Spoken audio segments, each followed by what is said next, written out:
Saudara, bagaimana cara Pemprov Bali menertibkan turis-turis nakal di Pulau Dewata? Kita bahas bersama Wakil Gubernur Bali, Cokorda Oka Arta Ardana Sukawati atau biasa disapa Cok Aceh. Selamat malam, Pak Wagub.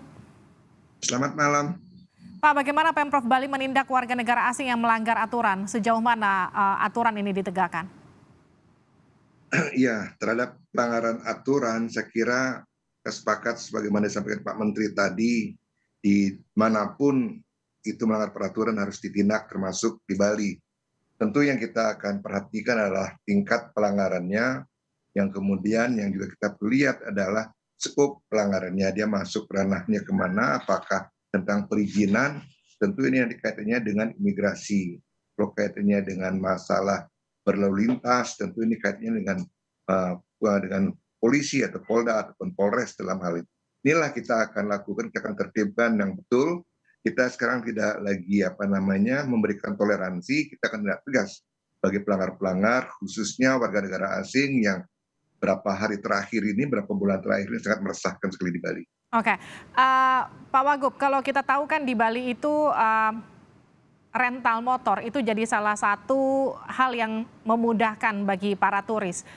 Juga ini kemudian jadi tumpuan mereka para pelaku UKM begitu di sana. Yang jadi pertanyaan, kenapa kemudian larangan untuk tidak boleh menyewa kendaraan bermotor khususnya roda 2, Pak Wagub? Saya kira yang perlu kita cermati adalah dari segi penertiban.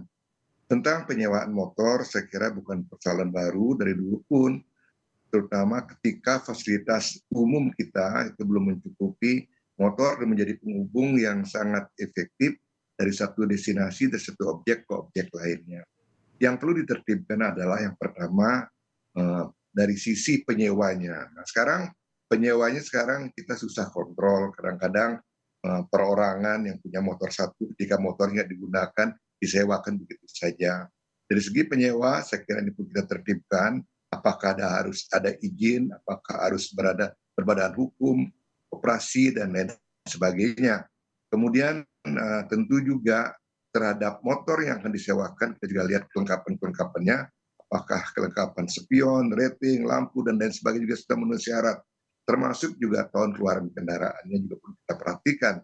Nah, terhadap sisi penyewanya ini juga kita perlu perhatikan apakah mereka sudah mempunyai surat izin mengemudi, karena ini menjadi hal yang penting sekali.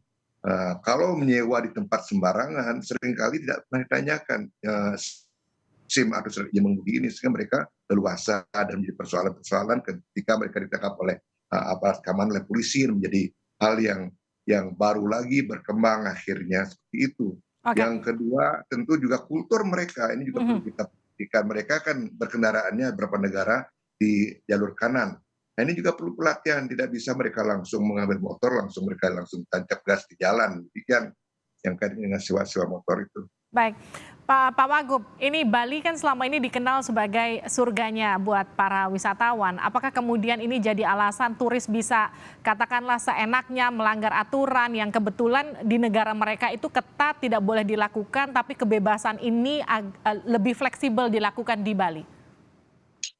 Ya, tekanan yang luar biasa di negaranya, disiplin yang sangat luar biasa. Tentu ketika mereka datang ke Bali, euforia yang berlebihan, mereka akhirnya melakukan perjalanan dengan motor, khususnya sebebas-bebasnya mereka tanpa helm, kadang-kadang pakaiannya pun tidak senonoh, kadang-kadang juga naik motornya bertiga dan lain sebagainya. Itu bentuk euforianya dia.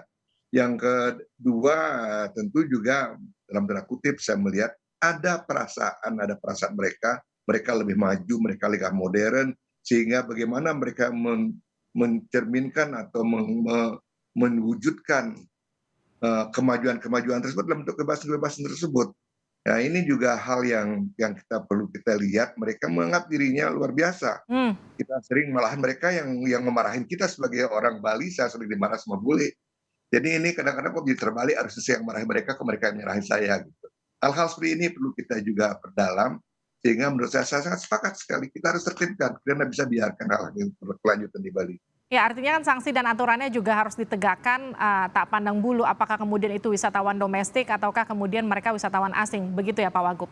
Tapi Iya, kemudian jadi pertanyaan gini, ketika kemudian sanksinya ditegakkan, aturannya diperketat, siap nggak Bali ketika ini kemudian mempengaruhi tingkat kedatangan turis asing ke Bali nanti? secara jangka pendek ya mungkin akan berkurang karena wisatawan yang berharap ke Bali mendapat kebebasan akhirnya mereka tidak bisa lagi datang ke Bali, mereka tidak akan mendapatkan apa yang mereka impikan tentang kebebasan tersebut. Tentu nanti secara kuantitatif wisatawan ke Bali akan kurang. Ini dalam jangka pendek, tapi saya yakin dalam jangka panjang Bali kan tidak menawarkan wisata bebas. Bali yang ditawarkan adalah alam yang indah, masyarakat yang ramah, keunikan budayanya. Saya kira nanti bagi wisatawan yang ingin menikmati keindahan alam Bali, ingin melihat keunikan budaya Bali, saya kira akan terus meningkat ketika mereka merasa nyaman untuk datang ke Bali, tidak diganggu lagi oleh wisatawan yang bebas-bebas tadi itu. Oke, ketika kemudian kedatangan turis asingnya berkurang, artinya kan perekonomian di Bali khususnya mereka para pengusaha di sektor pariwisata yang sekarang baru mulai bangkit ini akan kembali terganggu. Apa penjelasan Anda sebagai wakil gubernur ke mereka yang kemudian sekarang perekonomiannya sebetulnya sudah mulai pulih? Iya, sesungguhnya wisatawan yang bebas-bebas seperti ini secara ekonomi tidak banyak memberikan Oke, kontribusi terhadap devisa Bali. Jadi saya kira teman-teman pelaku pariwisata yang kebetulan saya juga ketua PRI Bali, saya kira mhm. sudah siap pada kegiatan ini.